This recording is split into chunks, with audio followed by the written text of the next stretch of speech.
අපි අද කතා කරන්න යන්නේ කුරුල්ලෙකුගේ සැඟවුණු රහස් කිහිපයක් ගැන. අපි මුලින්ම බලමු මේ කුරුල්ලා කවුද කියලා. මේ කුරුල්ලා තමයි වඩු කුරුල්ලා. වඩු කුරුල්ලා කියන්නේ ගස් කඳන් වල අතු මත තම ශක්තිමත් හොටෙන් තට්ටු කරමින් ආහාර සොයන ඉතා විශේෂ කුරුල්ලෙක්. ලෝකයේ වඩු කුරුල්ලන් විශේෂ 200කට වැඩි ප්‍රමාණයක් හඳුනාගෙන තියෙනවා. වඩු කුරුල්ලගේ ශාරීරික ලක්ෂණ විදිහට ශක්තිමත් හා තියුණු හොටක්, දිගු සහ ඇලෙන සුළු දිවක්, ශක්තිමත් නියපොතු සහිත පාද පිහිටලා තියෙනවා. වලිගේ පිහාටු තද බැවින් ගස්වලට හේතු වී සිටිය හැකි විශේෂ හැකියාවක් තියෙනවා. බොහෝ විශේෂවල හිසේ රතු සහ කහ හෝ කළු වර්ණ දක්නට ලැබෙනවා. වඩු කුරුල්ලන්ගේ ආහාරය වන්නේ කෘමි කීටයන්, කුහුඹුවන්, මකුළුවන්, පළතුරු, බීජ යන වර්ග වෙනවා. අපි දැන් බලමු වඩු කුරුල්ලාගේ සිත් ගන්නා සුළු සැඟවුණු රහස් මොනවද කියලා. පළවෙනි රහස තමයි දිනකට 10 වාරයක් ගසකට පහර දෙනවා. වඩු කුරුල්ලෙකුට දිනකට දසදහස් වාරයක් 20000 වාරයක් පමණ ගස් කඳකට හොටෙන් පහර දෙන්න පුළුවන්. ඒ තරම් ශක්තිමත් හොටක් පිහිටලා තියෙනවා.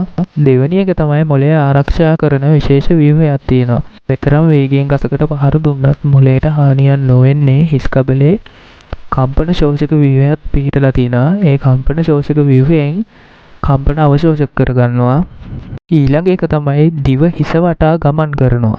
කුරුල්ලාගේ දිව ඉතා දිගයි. සමහර විශේෂ වලට දිව හිස් කබල වටා ගමන් කරමින් ගබඩා වී තියෙනවා. එය ලෝකයේ අතිශය අద్භූත ජීව විද්‍යාත්මක ලක්ෂණයක් වෙනවා. ඊළඟ එක තමයි ගස ඇසීමෙන් කෘමීන් සොයාගෙන යනවා. ගසට තට්ටු කිරීමෙන් ඇතිවන ශබ්ද වෙනස්කම් අනුව ඇතුළත කෘමීන් සිටින තැන් හඳුනා ගන්නවා. ඊළඟ එක තමයි ඇලෙන සුළු දිව. දිවේ ඇති ඇලෙන සුළු ද්‍රව්‍ය නිසා ගස් තුල සැඟවී සිටින කෘමීන් පහසුවෙන් අල්ලා ගැනීමට හැකි වෙලා තියෙනවා.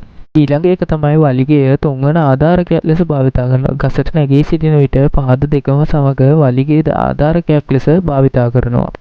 ඊළඟ එක තමයි වනාන්තරයේ ඩ්‍රම් වාදකය. වඩු කුරුල්ලන් ගස තට්ටු කරන්නේ ආහාර සෙවීමට පමණක් නෙවෙයි. තම ප්‍රදේශයේ සලකුණු කිරීමට සහ සහකාරියන් ආකර්ෂණය කර ගැනීමට වඩු කුරුල්ලා ගසට තට්ටු කිරීම සිදු කරනවා. ඊළඟ එක තමයි වෙනස් සතුන්ට නිවාස සපයන. වඩු කුරුල්ලන් සාදන ලද හිස් කූඩු පසුව වෙනත් කුරුල්ලන් ලේන්නුන් කුඩා සතු විශේෂ භාවිතා කරනවා. ඇත්තටම වඩු කුරුල්ලගේ ගෘහ නිර්මාණ ශිල්පය ගැන නම් කියන්න දෙයක් නැහැනේ. අතිවිශිෂ්ට ගෘහ නිර්මාණ ශිල්පයක් තමයි වඩු කුරුල්ලාට තියෙන්නේ.